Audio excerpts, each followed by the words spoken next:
Hello campers, and welcome to this choice board for Google Slides where we are about to crop, drop, and lock it using some different features that are built into how you can edit and manipulate some images and objects in your slides. Now right away, if you look at this and you think, oh, this looks really fun, I want to see what this is about, don't worry, there's going to be more slides like this in an activity that we're going to do later in this session called Sticker Scenes. So this is kind of an advanced preview if you chose this option from the choice board. So what we're going to do today in this quick video is show you how to crop images in your slides, as well as how to duplicate and layer them, and then how we can also lock an image as the background so that we don't have to worry about moving it or messing it up with everything else that we have on the slide. So I'm actually going to start with that one first, the lock part. And we have this image in the background of this library. I'm going to bring it to the front so that it is the only thing that is seen. So I'm going to go to Arrange, Order, and Bring to Front so that it hides our other characters that are on the slide there. And then I'm going to download it. So I'm going to go to File, Download, and then PNG. So what I'm downloading is the picture itself, but it could also be something that you want to set as a permanent background on the slide. So let's say you design some sort of graphic organizer that you want to be set in place so that students can do other things on top of it without interacting with it. So they're just putting things on top.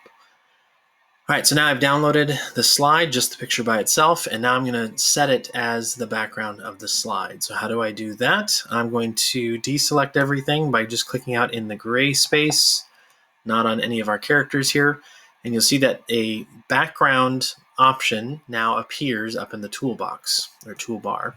I'm going to click on background. I'm going to go to choose image. And then I'm going to find the picture that I just downloaded. So I'll just click Browse because it's in my downloads file on my Chromebook, but if you're on a MacBook, it may be on your desktop. And let's see, this should be it right here. That's the library. I'm going to click Open.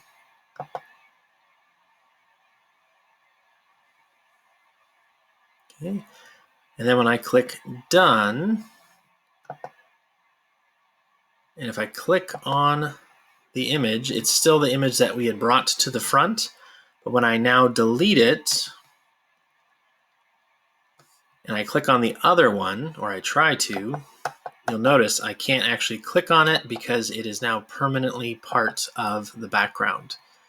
So that's a great way to, again, design something that you want the students to be able to work on top of with different manipulatives without them actually being able to move it or delete it by accident. It's just right there. It's not going anywhere. Okay, so that's the lock part. Now let's get into the drop or layer. So let's say I want a couple of these literary characters to appear as if they are standing right near each other. So actually I'm going to do these two characters because they're very similar as far as being the quote-unquote bad guy.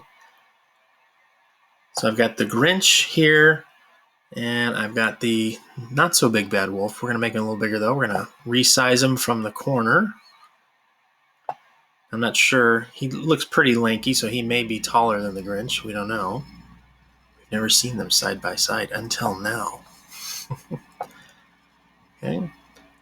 And so you see if he is a little taller and he's currently behind the Grinch, but if I wanted to move him in front of the Grinch, I would go to that same menu that we went to earlier, Arrange, Order, and Bring to Front.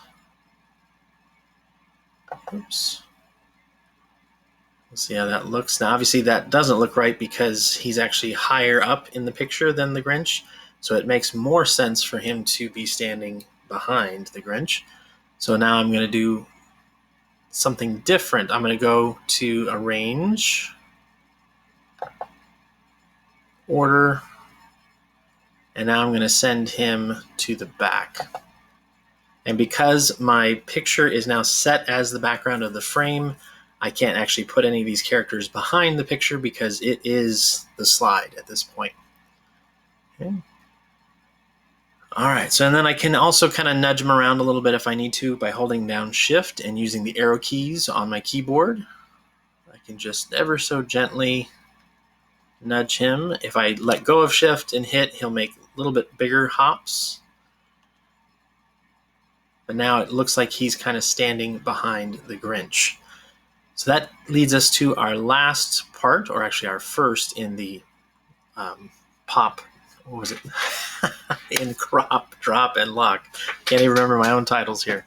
All right, so what I want to do here in this scene, and the reason I picked this picture of this library is because it has a bunch of perfect vertical edges with these bookshelves, which makes it really easy to cheat in making it look like characters are standing behind the bookshelves by simply cropping the image of the character. So to crop your image, you're going to just double click on it, and you'll see that it turns from a blue rectangle to a black rectangle with the thick black corners and sides.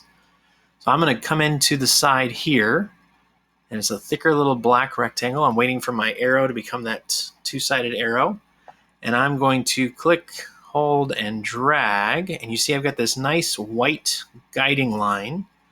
And look at how it locked perfectly in line with that shelf. That's exactly what I'm looking for. So I'm going to let go. And you'll notice now that his arm and part of his side and his toe there all look kind of like ghost image, almost transparent. That's showing me that that's the part that will now not be seen once I click out of the image.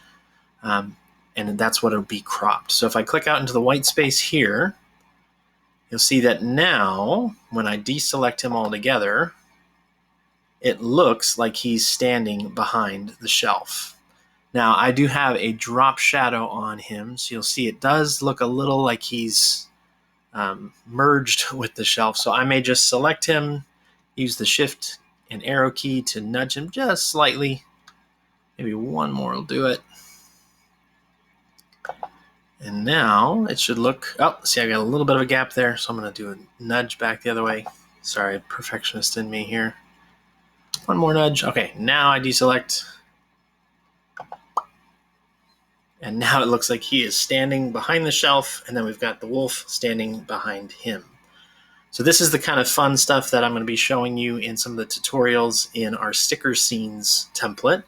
And this is actually one of the slides in that. So that was it. I'm going to get it right this time. Crop, drop, and lock.